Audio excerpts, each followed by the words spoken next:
This is a video about how to put our letters together. So last week, I told you to start doing a plan. And in your plan, you were supposed to pick who you were going to write to. You were going to pick three pieces of news that you were going to give them in your letter. And you were going to have two questions maybe to ask them about themselves. Okay.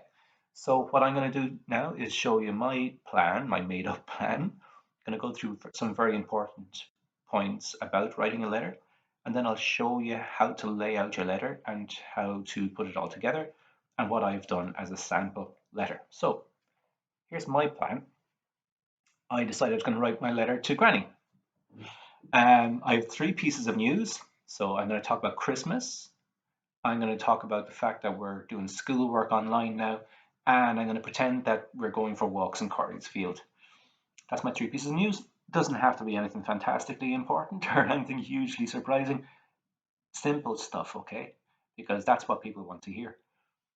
My two questions. I'm going to, like, my granny, who doesn't exist, I'm going to pretend she has a dog called Barkley, and I'm going to ask Granny, how's Barkley the dog doing?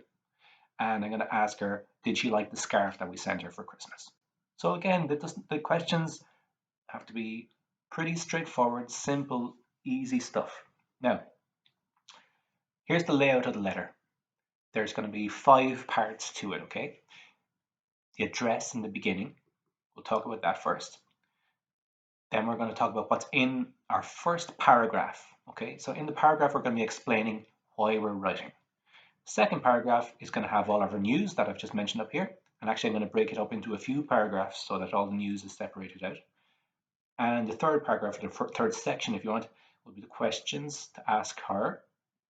And then I'm going to have an ending, just a short paragraph for an ending.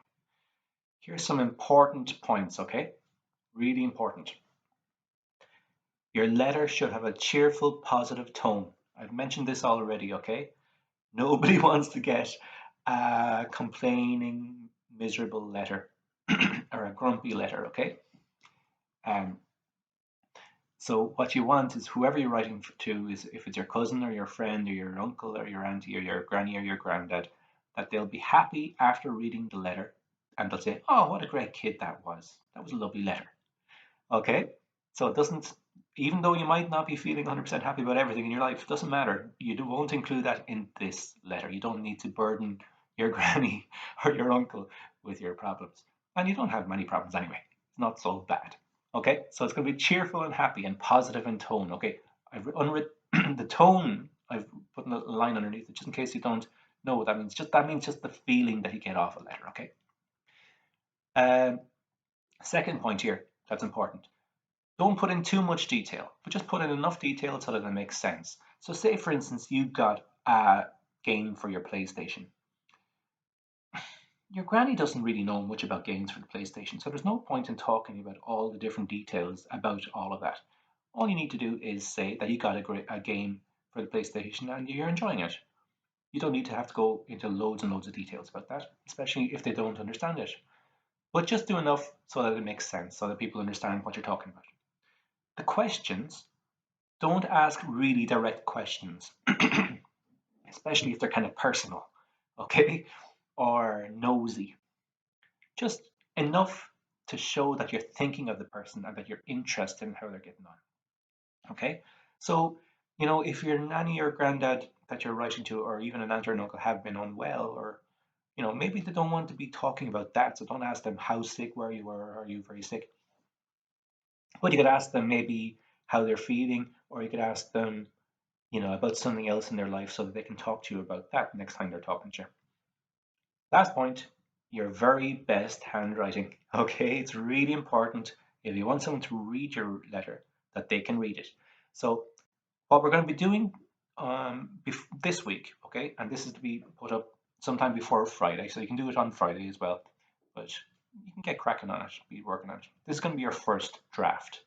So you can do this in your copy or on any paper. Make sure it's lined paper though. So I have like a foolscap, an A4 page, which is good. You can use this for the actual letter as well, but this is for your draft. First draft means just your first try. This isn't what you're going to be sending. This is just your first go. I want you to put it up on Seesaw, I'll have a look at it. If I have any ideas about things to change or to improve or to take out or to put in, I'll say so. Then you can write it again and you can put that one up next week. And if you want to send it in the post, that would be a lovely thing to do. You don't have to send it in the post, but I think it would be a really, really good idea. Anyway, now what I'm going to do is I'm going to show you the letter that I made up.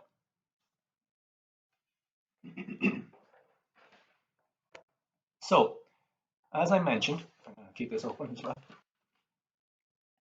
In the layout of the letter, the first thing is your address and the beginning. Always with a letter, on the top right hand corner, you write your own address. So I just made up an address here. This is not my real address, okay? But you will write your own address here. If you're not sure exactly what your address is, ask your mom or dad. So here it is, 42 on Clune War, Loughrea, County Galway. Skip a line and write the date. So today's date, 19th of the 1st, 21. But you can change that for whatever day you're writing it, okay? And Dear Granny, comma. That's the beginning, address, and the beginning of your letter. Second thing was the first paragraph, and that's going to be an explanation.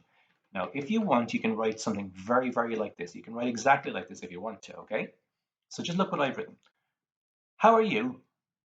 At school, we're learning about the Japanese New Year. In Japan, they send each other cards and letters for the new year.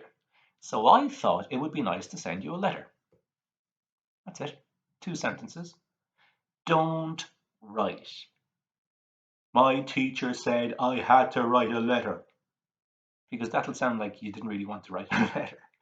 So even though I am telling you to write a letter, you don't have to tell them that you're being forced into it by your moocher. What you can do is just say, oh, we're learning about Japanese New Year, and it's a nice thing that they do over in Japan is write letters to each other. So maybe I thought it would be nice to send you a letter. You don't have to say that you're being forced into this, okay? Okay, that's the first paragraph. It explains why you're writing. Second paragraph has your news. So my 3 pieces of news were Christmas, school work online, and going for walks in Corey's Field. So look at this. Look, I had a really nice Christmas. Positive tone, okay? Even though you missed Granny or you didn't get to see all the people you wanted to do, you're not going to really complain about that too much. Thank you for the card you sent and your present, the basketball. I've been playing with it outside a lot. I've got some books and a computer game too. So that's all you need to say about Christmas. I've written 3 sentences there. Cheerful, light-hearted, thanking her for a present if she sent it, and just mentioning 1 or 2 other things. But you don't have to say, I'm really annoyed because my sister got a better thing than I did, or I got a computer game and this is all the details about it. You don't need to say that. Okay, second piece of news. School is online again, but it's okay. The teacher gives us work to do, and I see my friends on Zoom twice a week. I know it's not really great that we're online again, but you don't have to be too negative about it, especially in the letter. You could be feeling that. But in the letter to your granny or to your uncle or to your auntie or your cousin, we're going to keep it positive and cheerful, okay? So you can mention that it's online and you can say, I wish we were back at school even, but you can also say what it is you're doing now. So you can explain a little bit. You don't have to go into any detail. That's fine. That kind of thing. My third piece of news was going for walks in Carey's Field. So look at this. We've been going for walks to Carey's Field nearly every day. Mom says it's important to get outside and it's fun to see all the people walking with their dogs. The lake was frozen last week. Did you see it? So again, you don't have to talk about how many steps you've done, or well, if you want to, you could. You don't have to talk about how much dog poo you stood in on the way around Carey's Field. You don't have to talk about, a huge amount of information. Maybe obviously your news is going to be different from these ones, but something similar. You don't have to go into a huge amount of detail. Only 2 or 3 sentences loads for any part of the letter. Next thing are the 2 questions, okay? So here we go. How's Barkley? Barkley's a good name for a dog, isn't it? I bet he loves going for walks too. I see that links up with the Corey's Field walks. I hope you enjoyed Christmas and that you like the scarf we sent you. That's my 2 questions right there. How's Barkley? And I hope you enjoy the scarf we sent you. So that's, again, you don't have to go into any details. You're not going to be prying. You're not going to be like being nosy. You're just showing interest in the person. People love it when you ask them questions about themselves and that shows that you care and shows that you're interested in them, okay? That's exactly what we're going to do in here. And we leave that at the end because at the end, Granny will be thinking, oh, what a lovely child Brian is. He really cares about me. He wants to know how Barkley is, and he hopes that I like the scarf. That's all you want. You want them to finish up reading the letter with a happy feeling, okay? The very, very end then, last thing here, the ending. So ending is just a very simple thing. Hello to Grandad and Aunt Mary. Imagine Granny lives with Grandad and Aunt Mary. Looking forward to seeing you again soon. You don't have to say, it might be 6 months before I see you again. You're going to say, I'm looking forward to seeing you again. Lots of love from Brian. Okay? So, what I want you to do is to use your ideas and put your letter together, a first draft. Write it as well as you can. Write it as if it was nearly ready to go. But we might change one or two things, or if you make a spelling mistake or something like that, I'll correct it for you. When you get a chance, put it up on Seesaw and I'll have a look. Okay,